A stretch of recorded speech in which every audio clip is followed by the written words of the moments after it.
ইরানের দিকে মার্কিন ডুমসডে প্লেন। পারমাণবিক যুদ্ধের প্রস্তুতি নিচ্ছে আমেরিকা।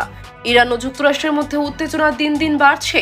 আর এই উত্তেজনার মধ্যেই হঠাৎ করে নজরে এসেছে আমেরিকার ভয়ঙ্কর শক্তিশালী এক বিমান, ডুমসডে প্লেন।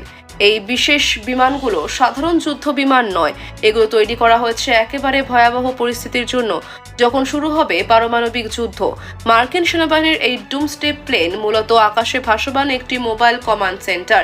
যদি কোনো কারণে মাটির সামরিক ঘাঁটি ধ্বংস হয়ে যায়, তাহলেও এই বিমান থেকে পুরো যুদ্ধ পরিচালনা করতে পারে মার্কিন প্রেসিডেন্ট ও সামরিক কর্মকর্তারা। বিশেষজ্ঞদের মতে এই বিমানগুলো এতটাই উন্নত প্রযুক্তির যে পারমাণবিক বিস্ফোরণের তীব্র তাপ ও ইলেকট্রোম্যাগনেটিক শকও সহ্য করতে পারে। বর্তমানে ইরানকে ঘিরে উত্তেজনা বাড়ার সঙ্গে সঙ্গে এই ডুমসডে প্লেনের তৎপরতা বেড়ে যাওয়া নতুন করে উদ্বেগ তৈরি করেছে আন্তর্জাতিক মহলে। প্রশ্ন উঠছে, তাহলে কি সত্যি পারমাণবিক সংঘাতের আশঙ্কা বাড়ছে?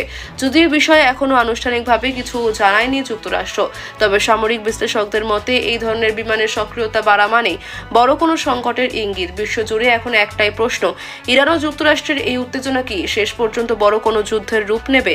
পরিস্থিতি কোন দিকে যায় এখন সেটাই দেখার।